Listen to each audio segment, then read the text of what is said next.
Syaitan itu menjanjikan kepada kamu kefakiran. Dan dia menyuruh kamu melakukan perkara yang keji, yang fahsyat. Dalam masa yang sama ada wallahu ya'idukum maghfiratan minhu. Dan Allah menjanjikan kepada kamu keampunan.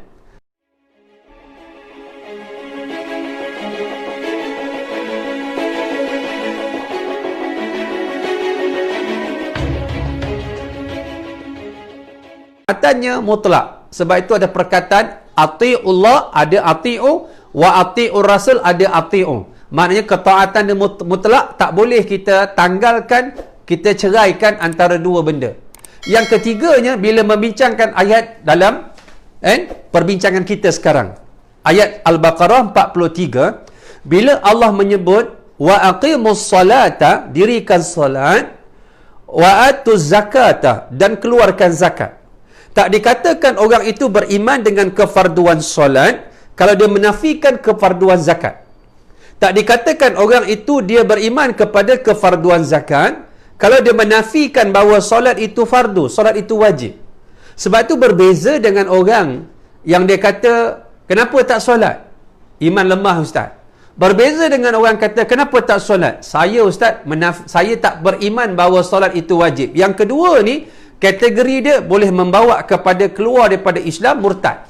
Kerana dia menafikan salah satu daripada rukun Islam yang 5. Lalu dalam keadaan ini, sahabat-sahabat, kita kena faham, kalau kita ambil solat, kena ambil zakat. Bila ambil zakat, kita kena ambil solat. Bila kita dirikan solat, kita wajib keluarkan zakat bila cukup syarat. Maknanya, Islam ini, dia mengaitkan ibadah kita kepada Tuhan dengan ibadah kita yang bersifat dengan benda yang namanya harta, yang kena kita keluar bila cukup syarat, namanya zakat. Dan kalau kita beri, bukan kerana zakat, iaitu sedekah. Lalu hukumnya sunat. Lalu Islam nak sebut pada kita, kita tak boleh lari daripada mengeluarkan harta sebagai satu infak jihad kita.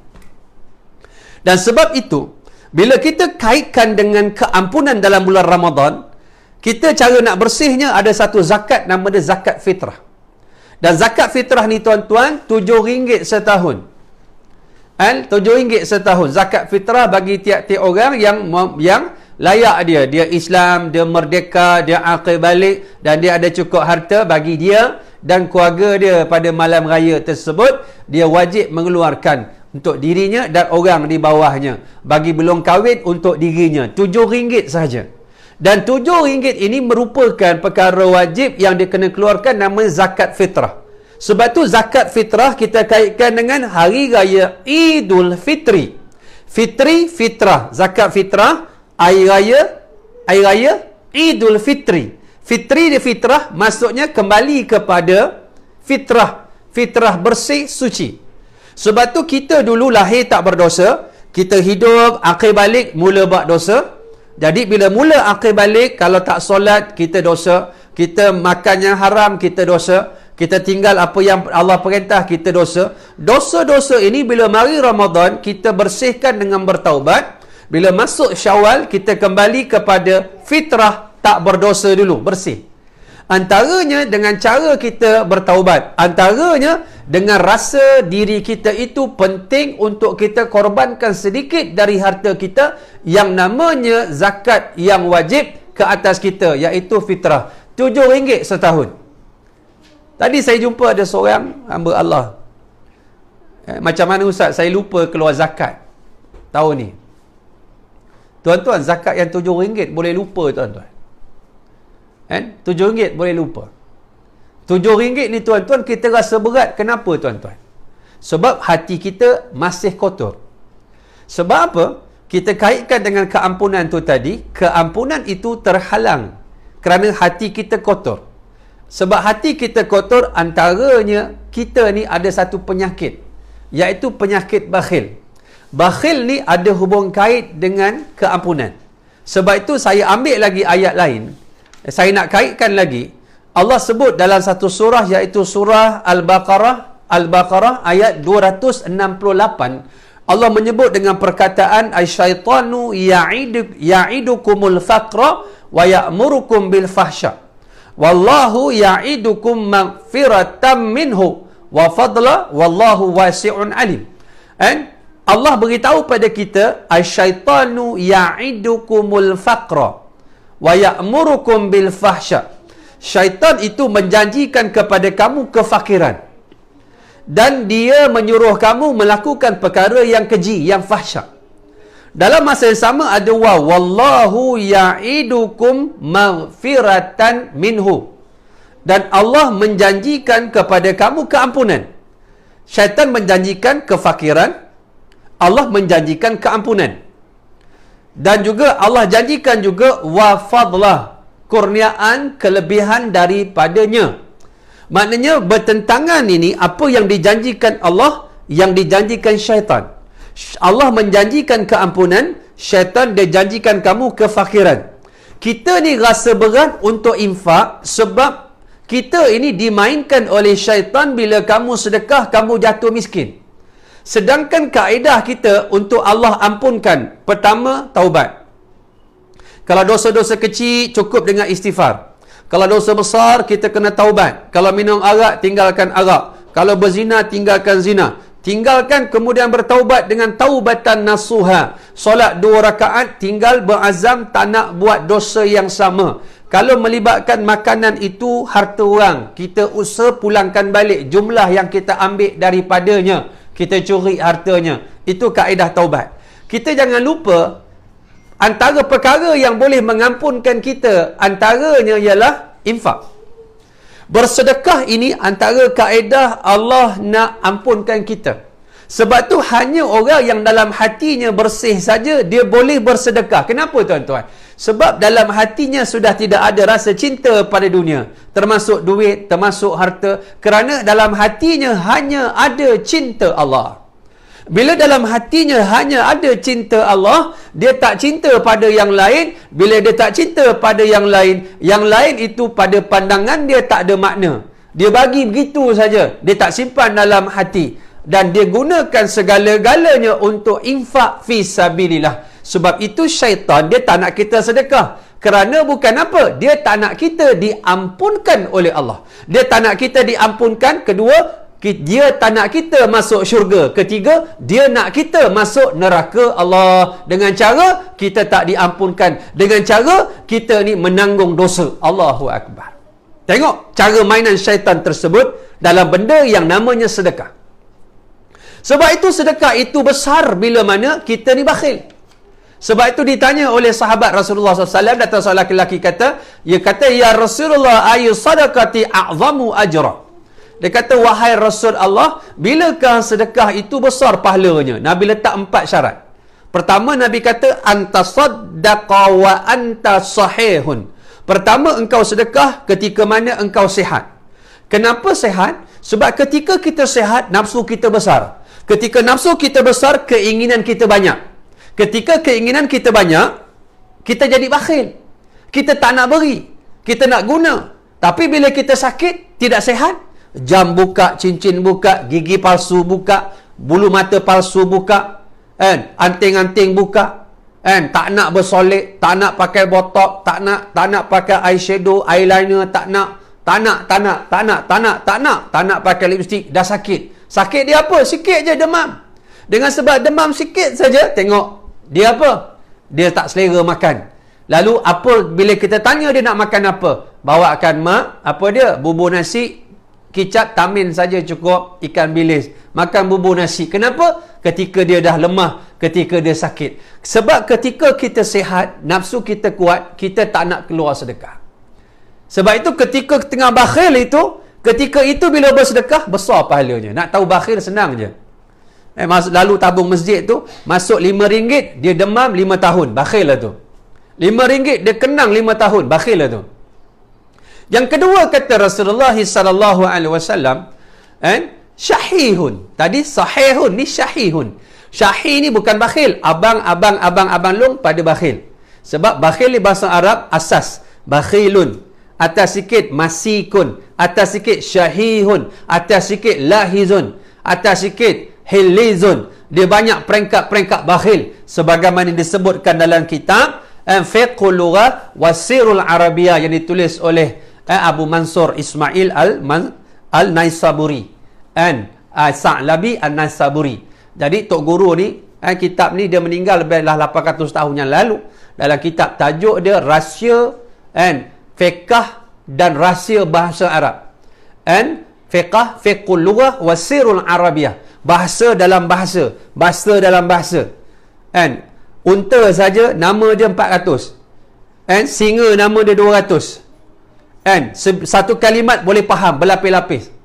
Awan tahu, awan hitam, awan berat, awan ringan, awan putih, awan bawa hujan, awan tak ada hujan, bunyi saja tapi tak turun hujan, awan bawa hujan, semua ada nama. Inilah rahsia bahasa Arab. Bahasa dalam bahasa. Nabi punya bijak, tuan-tuan, puan-puan, muslimin muslimat. Nabi menggunakan perkataan syahih. Syahih ni peringkat ketiga daripada bakhil. Tingginya perkataan syahih. Sebab tu sahabat bila dengar perkataan syahihun, sahabat orang Arab yang faham bahasa Arab, dia timbul rasa sentap, rasa gerun, rasa tekun, fokus kepada kalimat yang Nabi sebut sebab mereka memahami bahasa Arab. Tapi kita orang Melayu terjemah dia bakhil. Atas sikit tangkai jering, atas sikit pokok jering, daun jering, akar jering, tu saja yang sebutnya syahih. Itulah sangat bakhil, ketika itu besar pahala. Yang ketiga, takhshal faqra. Kamu takut fakir. Sama tak dengan ayat tadi? Syaitan menjanjikan kefakiran. Ya, takhshal faqra. Kamu takut kamu jadi fakir bila sedekah. Yang keempat, watak mulul ghina. Kamu rasa nak kaya lagi. Kamu dah ada 10 kapal terbang, kamu nak 10 lagi. Kamu dah ada 200 biji rumah, kamu nak 200 biji rumah lagi. Dalam keadaan keinginan pada dunia itu terlampau atas. Tengok orang, kita nak jadi orang tu. Tengok orang tu kaya, nak kaya. Sampaikan kita kadang-kadang minta benda yang mustahil. Ya Allah, aku berdoa padamu, Ya Allah, pada malam-malam ni aku bangun, Ya Allah, jadikan aku, Ya Allah, Sultan Brunei. Minta jadi Sultan Brunei, tuan-tuan. Nak ceritanya sultan ni bukan dengan sebab minta doa dia turun jadi sultan, dia dengan keturunan. Terkadang kita minta benda yang melampau-lampau akibat kerana greedy-nya, tamaknya, gelojohnya hati kita dalam memahami hakikat apa yang kita boleh dapat dan tak dapat. Allahu Akbar. 4 lah. Wala tumhil hatta balagatil hukum qulta li fulanin kaza wa li fulan kada kada wa kana li fulan. Jangan sampai nyawa kamu dikerongkong, kamu minta kepada Allah, ketika itu aku nak agihkan harta. Aku nak bagi tahu yang ni harta tu untuk si fulan, harta aku ni untuk si fulan, si fulan. Kata Nabi, tak perlu, sebab bila engkau mati, pandailah yang hidup membedak-bedakkan hartamu. Apa yang saya nak sebut, saya nak kongsi di sini. Infak ni satu benda yang sangat kuat dalam kehidupan orang yang beriman. Dia berhubung kait dengan ketakwaan. Dia juga berhubung kait dengan keampunan.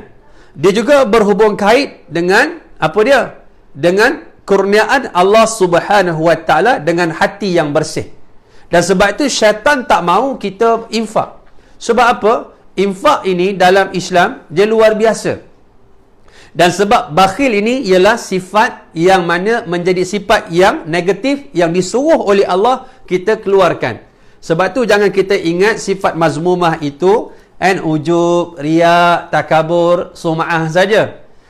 Termasuk dalam perangai ataupun sifat yang keji itu ialah sifat yang Nabi sebut dalam doa-doa dia.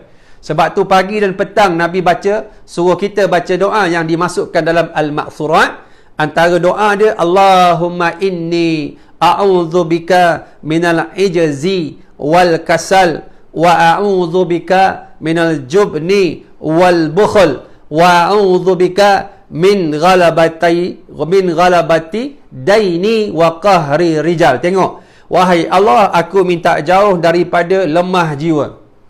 Orang yang jiwanya lemah, orangnya tidak ada kekuatan iman yang kuat, jiwanya lemah. Sebab orang beriman ni kuat jiwanya, tiba-tiba jiwanya lemah, tidak ada semangat, daya juang untuk hidup dengan dunia yang sempit dan jijik ini. Sedangkan Allah janji, wal akhiratu khairun wa amqa. Akhirat lebih baik dan lebih kekal sifatnya. Ataupun kita terjemah ijazun ini dengan perkataan Inggeris yang dipanggil inferiority complex. Inferiority complex. Orang yang tak ada semangat ini. Yang keduanya, Nabi ajar kita minta jauh dari penyakit kasal. Apa dia? Malas. Nabi minta jauh daripada penyakit malas. Siapa kita yang bukan Nabi tak minta jauh dari penyakit malas? Dan malas ini penyakit hati, penyakit buruk. Nabi minta jauh. Tiap-tiap hari Nabi doa. Yang ketiganya, Nabi minta dalam doa dia minal jubn, iaitu penakut. Penakut ini iaitu perangai buruk. Penakut ini ialah ciri-ciri orang-orang yang tidak beriman. Orang beriman dia berani kerana dia ada Allah. Dia berjuang kerana Allah, hidup kerana Allah. Dia tahu Allah yang sempurna, yang gagah perkasa, melihat, memantau, dan dia bergantung kepada yang kuat. Dia jadi berani menegakkan agama Allah sebab dia ni berani. Dan sifat lawan berani itu ialah jubana, orang yang apa? Orang yang takut. Yang keempat, apa yang Nabi ajar pada kita? Selain daripada itu, wal bukhul, penyakit bakhil. Nampak? Bakhil, tuan-tuan, perempuan, muslimin, muslimat, bakhil ini termasuk dalam perkara yang kita sebut apa tadi? Perkara yang dijanjikan oleh syaitan, dan Allah Subhanahu wa taala nak kita bersihkan daripada penyakit bakhil. Dan hujung itu wa min ghalabati daini, daripada cengkaman hutang. Hidup suka berhutang. Nasib baik ada PKP. Kalau tak orang Melayu buat open house sampai berhutang-hutang. Tukar lansir, tukar kereta sebab nak raya. Quran tak habis lagi, tak baca lagi, tak khatam lagi, tak semak lagi, tak jaga lagi, tak belajar lagi, tak hafal lagi. Tapi baju raya habis. Baju anak-anak, kakak, kiki, kuku, sampai kaku lah. Baju dia berpasang-pasang, lansir dia dengan juadah dia, pinjam sana, pinjam sini, pinjam sana, pinjam sini. Sebab apa? Sebab pengurusan nafsu dia gagal. Bila itulah yang terjadi, dia akan terlibat dengan ikatan hutang yang banyak, maka waqahrir rijal, maka dia akan dicengkap oleh ahlung, angah, oda. Tu yang mana bila dia berhutang, dia terikat dengan orang, dia tidak merdeka, dia ikut cakap orang, dia jadi lembu dicucuk hidung, dia tidak bebas dalam menyatakan pernyataan kehidupan keimanan dia apabila hidupnya dikawal, dikongkong, diikat oleh orang-orang tertentu, lalu dia tidak bebas pemikirannya, tidak bebas dia punya suaranya, pandangannya, kerana dia terikat dengan ini. Dan apa yang saya nak kaitkan tu tadi, selain daripada sum'ah, ujub, daripada riya, daripada penyakit-penyakit hati ni tuan-tuan, termasuk juga penyakit hati iaitu tadi tu, jubun, penakut, apa lagi? Malas, apa lagi? Penyakit bakhil, al-bukhul. Nak ceritanya semua ini termasuk penyakit hati. Dan penyakit hati ini kita nak bersihkan. Lalu Allah ajar kepada kita, antaranya sama macam solat. Bermula solat itu kita rasa payah. Nak solat bangun malam payah. Nak solat sunat tasbih payah. Solat sunat tasbih tuan-tuan kalau buat 2 salam. Siang-siang malam dengan 2 salam, siang 1 salam. Kalau kita tengok solat sunat tasbih ni tuan, kalau buat-buat betul-betul mudah-mudah, sederhana saja, 1 jam makan masa. Orang tak biasa tiba-tiba pergi masjid. Untuk apa? Qiyamul lail bersama dengan masjid. Bau-bau kenal, bau-bau nak berjinak dengan masjid. Terjun kena solat sunat tasbih. Dia tak mari dah solat sunat tasbih. Qiyamul lail masjid dia tak mari dah. Sembahyang apa ni, sejam sujud. Kena pula imam imam lama sentimental hot dog. Oh, tasbih dia main tarik tasbih saja masa sujud 2-3 jam. Syahid tuan-tuan. Nak sebutnya, bermulanya kita rasa payah kerana latihan, lama-lama kepayahan pahit menjadi manis, manis menjadi lazat, lazat dia menjadi rindu untuk buat selalu, buat selalu, dia dah jadi manis. Begitu juga dengan ibadah yang lain.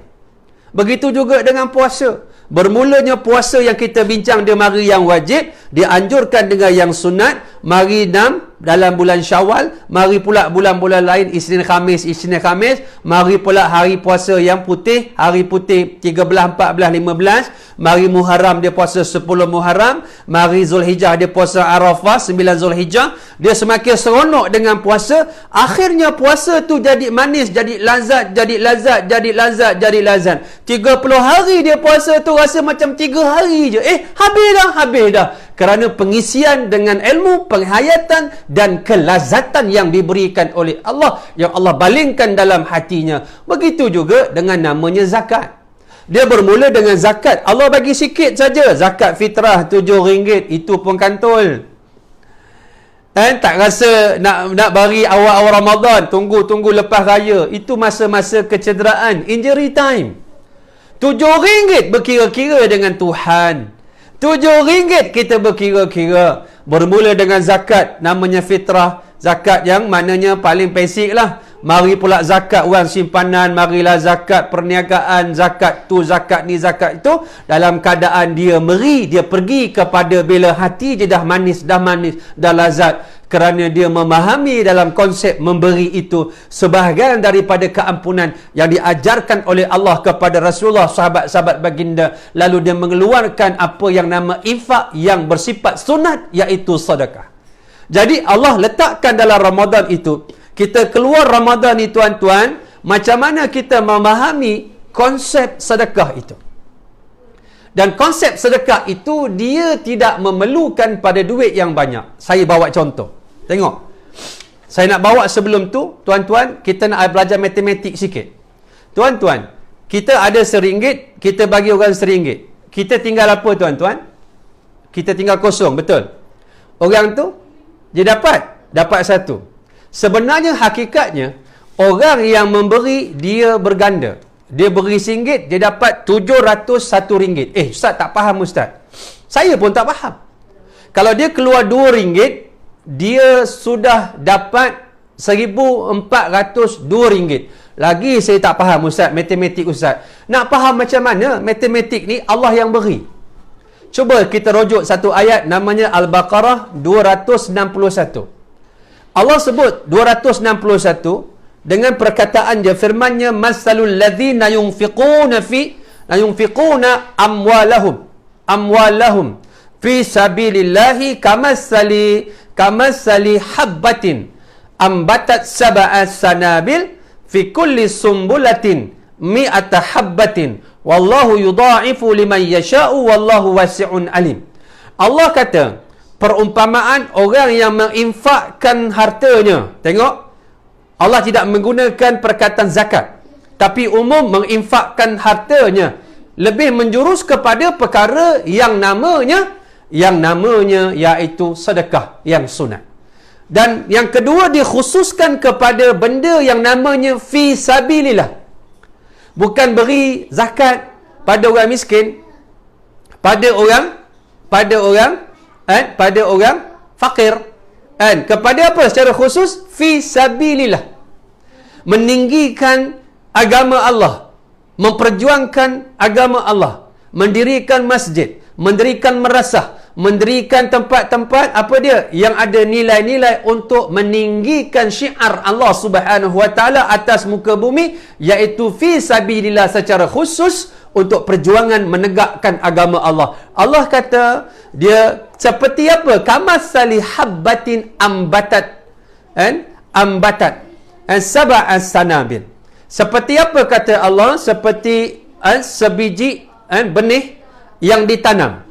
Sebiji benih yang ditanam ini bila dia tumbuh pokok yang ada 7 cabang.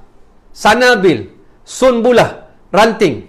Setiap cabang itu ada 100 benih, 100 benih, 100 benih, 100 benih, 100 benih, 100 benih. 7 cabang kalikan 100, 700. Maknanya orang yang infak kepada agama Allah ni tuan-tuan, dia bagi satu, dia dapat 701. Bukan dia bagi satu, Allah ganjakan satu, ataupun Allah beri dia 10 pahala. Dia bagi satu, Allah bagi 700, campur satu, 701. Sebab tu kalau orang dia bagi RM2, maka dia akan dapat pulang. Bukan RM2, tetapi kalau dia bagi RM1, dia dapat pulang berapa? RM700. Kalau dia bagi RM2, dia dapat RM1,400. Kalau dia itu bagi RM3 dalam perjuangan agama Allah, infak fi sabilillah, dia dapat RM2,100. Ini kaedah matematik Allah. Ini sistem nilai Allah, value sistem Allah yang tak sama dengan cara fikir matematik kita.